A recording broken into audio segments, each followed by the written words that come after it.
नमस्कार, मैं हूं रविश कुमार।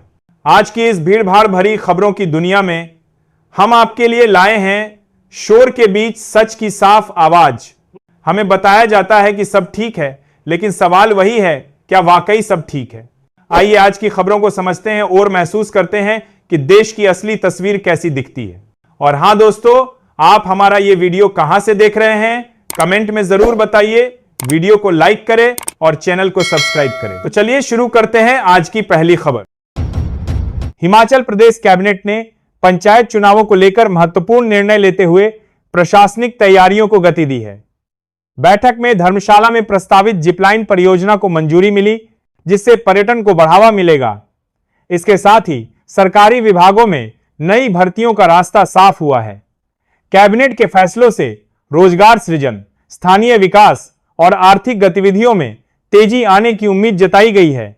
युवाओं के लिए अवसर बढ़ेंगे और निवेश को प्रोत्साहन मिलेगा।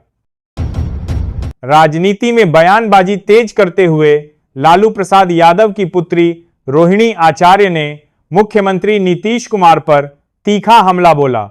उन्होंने कहा कि राज्य हित में अपनी यात्रा तुरंत स्थगित की जाए। रोहिणी ने सरकार पर जनसमस्याओं की अनदेखी का आरोप लगाया और कानून व्यवस्था, बेरोजगारी तथा महंगाई को लेकर सवाल उठाए। उनके बयान से बिहार की राजनीति गर्मा गई है और सियासी प्रतिक्रियाएं लगातार सामने आ रही हैं। आज भी देखने को मिली।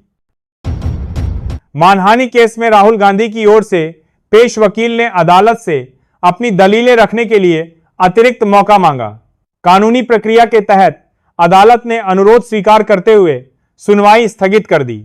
मामले की अगली तारीख पर अब विस्तृत बहस होने की संभावना है, जिससे कानूनी पक्ष स्पष्ट हो सकेंगे और न्यायिक निर्णय की दिशा तय होगी। आगे की कार्यवाही में तेजी आने की उम्मीद जताई गई है। सभी की नजरें अदालत। यूपी में नो मैपिंग मतदाताओं को लेकर प्रशासन ने सख्ती बढ़ा दी है। घर घर नोटिस भेजे जा रहे हैं और 2.17 लाख वोटरों से जवाब मांगा गया है। अधिकारियों के अनुसार सत्यापन पूरा नहीं होने पर नाम मतदाता सूची से हट सकता है। चुनाव आयोग का कहना है कि प्रक्रिया पारदर्शिता और फर्जी मतदान रोकने के लिए है, जबकि विपक्ष इसे मतदाताओं को परेशान करने की कार्रवाई बता रहा है, जिससे बहस तेज हो रही है। पंजाब के अजनाला में मुख्यमंत्री भगवंत मान ने सरकारी डिग्री वोकेशनल कॉलेज का नींव पत्थर रखा। इस मौके पर उन्होंने कहा कि यह संस्थान सरहदी क्षेत्र के युवाओं को तकनीकी और रोजगार उन्मुख शिक्षा देगा। कॉलेज से स्थानीय छात्रों को बाहर जाने की मजबूरी कम होगी। सरकार का दावा है कि इससे कौशल विकास, रोजगार और क्षेत्रीय विकास को नई दिशा मिलेगी, जिससे सीमा क्षेत्रों में शिक्षा ढांचा मजबूत होगा और युवाओं का भविष्य सुरक्षित बनेगा। हरियाणा के अहिरवाल क्षेत्र में भाजपा नेताओं के बीच वर्चस्व की जंग तेज हो गई है। राव इंद्रजीत सिंह के सीएम बनने की अटकलों के बीच जुबानी हमले बढ़ रहे हैं। अलग अलग खेमों के बयान सियासी माहौल गरमा रहे हैं। पार्टी के अंदर शक्ति प्रदर्शन और नेतृत्व को लेकर खींचतान खुलकर सामने आ रही है, जिससे आगामी राजनीति पर असर पड़ सकता है। इससे संगठन में असंतोष और समीकरण बदलने की संभावना है। आगे चलकर भारत और अमेरिका के बीच दाल समेत कृषि उत्पादों के व्यापार पर सहमति नहीं बन पा रही है। इसी मुद्दे को लेकर एक अमेरिकी सीनेटर ने पूर्व राष्ट्रपति डोनाल्ड ट्रंप को पत्र लिखकर चिंता जताई है। पत्र में भारतीय आयात नीति, शुल्क और बाजार पहुंच का उल्लेख किया गया। बातचीत अटकी रहने से दोनों देशों के किसानों और व्यापारियों पर असर पड़ने की आशंका है, जिससे द्विपक्षीय व्यापारिक संबंधों में तनाव बढ़ सकता है। मानहानि मामले में राहुल गांधी के वकील ने अदालत से पेश होने के लिए अतिरिक्त समय मांगा है। कोर्ट ने अनुरोध स्वीकार करते हुए अगली सुनवाई की तारीख 20 फरवरी तय की है। यह मामला गृह मंत्री अमित शाह पर की गई टिप्पणी से जुड़ा है। कानूनी प्रक्रिया के तहत अब अगली तारीख पर दलीलें सुनी जाएंगी, जिससे केस की दिशा स्पष्ट होगी और आगे की कार्यवाही तय की जाएगी। बिहार में साइबर अपराध की जांच को और मजबूत करने की तैयारी की जा रही है। मार्च महीने से पटना और राजगीर स्थित एफएसएल में साइबर फॉरेंसिक यूनिट शुरू होगी। इस यूनिट से ऑनलाइन ठगी, हैकिंग और डिजिटल अपराधों की जांच तेज होगी। आधुनिक तकनीक और विशेषज्ञों की मदद से सबूतों का विश्लेषण आसान होगा, जिससे मामलों के निपटारे में तेजी आएगी और अपराधियों पर शिकंजा कसेगा। दूसरा, न्यूज 18। मुख्यमंत्री के विकास सपनों पर अतिक्रमणकारियों ने ग्रहण लगा दिया है। सरकारी भूमि पर अवैध रूप से ईंट भट्ठे संचालित किए जा रहे हैं, जिससे पर्यावरण और राजस्व दोनों को नुकसान हो रहा है। प्रशासन की अनदेखी से अतिक्रमणकारियों के हौसले बुलंद हैं। स्थानीय लोगों का आरोप है कि शिकायतों के बावजूद कार्रवाई नहीं हो रही। अब सरकार पर दबाव बढ़ रहा है कि अवैध कब्जों को हटाकर भूमि को मुक्त कराया जाए और दोषियों पर सख्त कदम उठाए जाएं। अब विदेश मंत्री एस जयशंकर ने पोलैंड को स्पष्ट संदेश देते हुए कहा कि भारत के पड़ोस में आतंकवाद को बढ़ावा देने में किसी भी तरह की मदद न की जाए। उन्होंने आतंकवाद के खिलाफ भारत की सख्त नीति दोहराई और अंतर्राष्ट्रीय सहयोग की जरूरत पर जोर दिया। जयशंकर ने कहा कि वैश्विक शांति के लिए आतंकवाद पर दोहरा रवैया छोड़ना होगा। उनके इस बयान को भारत की कूटनीतिक दृढ़ता के रूप में देखा जा रहा है। उत्तर प्रदेश में मतदाता सूची में नाम शामिल कराने की प्रक्रिया में बड़ा बदलाव किया गया है। अब आवेदकों को घोषणा पत्र देना अनिवार्य होगा। इसके साथ पहचान और निवास से जुड़े निर्धारित दस्तावेज भी जमा करने होंगे। चुनाव आयोग का कहना है कि इससे फर्जी नामों पर रोक लगेगी और सूची अधिक पारदर्शी बनेगी। नई व्यवस्था से वास्तविक मतदाताओं को लाभ मिलेगा। हालांकि लोगों को अतिरिक्त औपचारिकताएं पूरी करनी होंगी। पंचायत से लेकर लोकसभा चुनाव तक एनडीए की लगातार जीत के पीछे की रणनीति को जदयू के वरीय नेता ने उजागर किया। उन्होंने कहा कि संगठन की मजबूती, जमीनी कार्यकर्ताओं की सक्रियता और विकास आधारित एजेंडा सफलता की कुंजी है। साथ ही सहयोगी दलों में बेहतर तालमेल और समय पर फैसले लेने से मतदाताओं का भरोसा बना रहा, जिसने एनडीए को हर स्तर पर बढ़त दिलाई।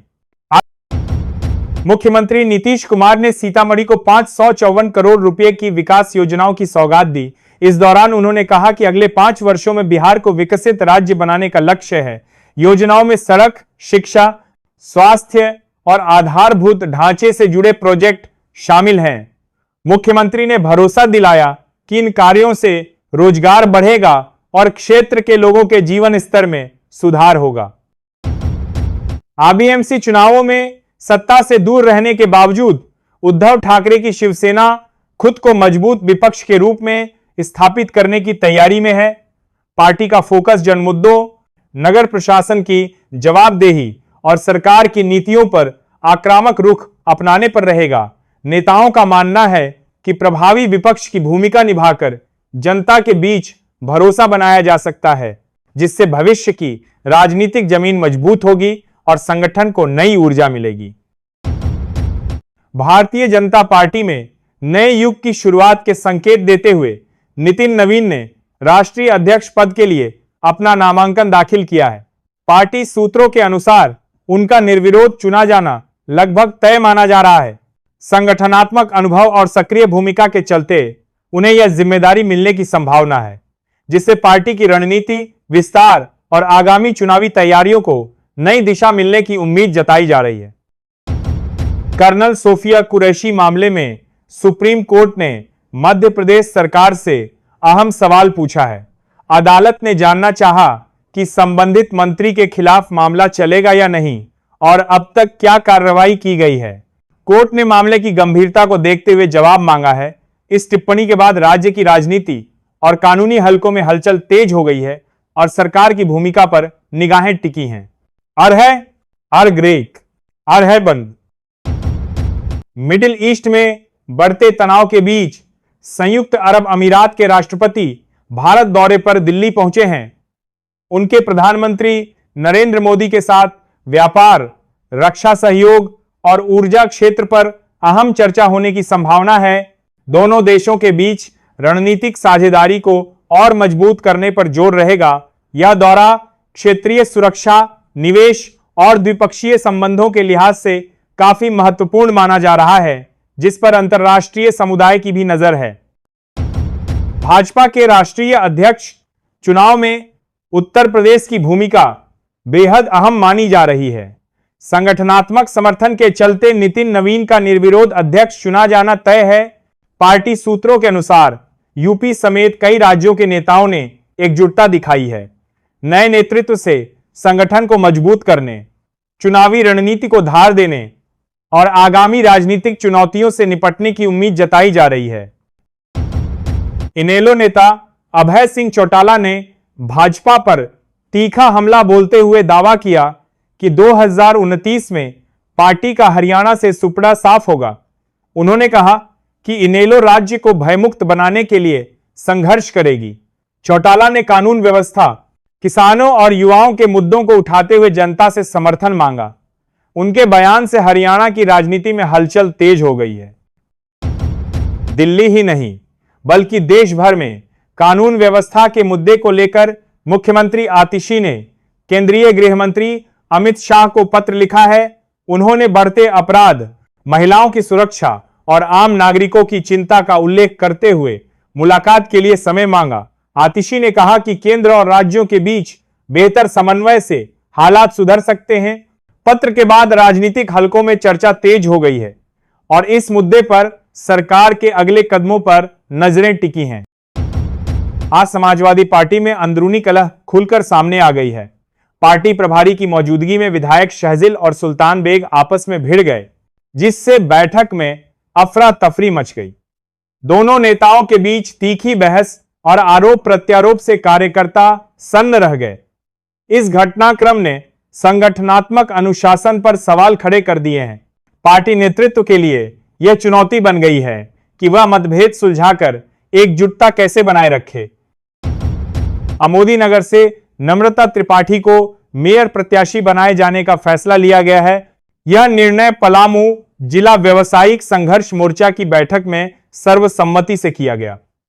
संगठन का मानना है कि नम्रता त्रिपाठी के नेतृत्व में व्यापारियों और आम जनता की समस्याओं को मजबूती से उठाया जाएगा। प्रत्याशी घोषित होने के बाद समर्थकों में उत्साह देखा जा रहा है और आगामी नगर निकाय चुनाव को लेकर राजनीतिक गतिविधियां तेज हो गई हैं। बिहार की राजनीति में हलचल तेज हो गई है। आरसीपी सिंह की जदयू में संभावित वापसी और मुख्यमंत्री नीतीश कुमार के बेटे की राजनीति में एंट्री को लेकर चर्चाएं जोरों पर हैं। इन दोनों घटनाक्रमों को 2025 के सियासी समीकरणों से जोड़कर देखा जा रहा है। विपक्ष भी नजर बनाए हुए है। माना जा रहा है कि इन फैसलों से जदयू की रणनीति, नेतृत्व संतुलन और भविष्य की राजनीति की दिशा तय हो सकती है। हिमाचल प्रदेश में पंप ऑपरेटर पदोन्नति मामले पर जल्द निर्णायक फैसला होने की संभावना है। डिप्टी मुख्यमंत्री ने कहा है कि जल शक्ति विभाग के कर्मचारियों की संयुक्त महाबैठक बुलाई जाएगी। बैठक में कर्मचारियों की मांगों, नियमों और पदोन्नति प्रक्रिया पर विस्तार से चर्चा होगी। सरकार का दावा है कि कर्मचारियों के हितों को ध्यान में रखते हुए न्याय संगत निर्णय लिया जाएगा, जिससे लंबे समय से चला आ रहा असमंजस समाप्त हो सके। ग्रीनलैंड को लेकर पूर्व अमेरिकी राष्ट्रपति डोनाल्ड ट्रंप का बयान एक बार फिर सुर्खियों में है। ट्रंप ने कहा कि अब समय आ गया है और इस मुद्दे पर ठोस एक्शन लिया जाना चाहिए। उन्होंने रणनीतिक और सुरक्षा कारणों का हवाला देते हुए चेतावनी भरे लहजे में बयान दिया। ट्रंप के इस रुख से अंतर्राष्ट्रीय राजनीति में हलचल मच गई है और अमेरिका की भविष्य की नीति को लेकर अटकलें तेज हो गई हैं।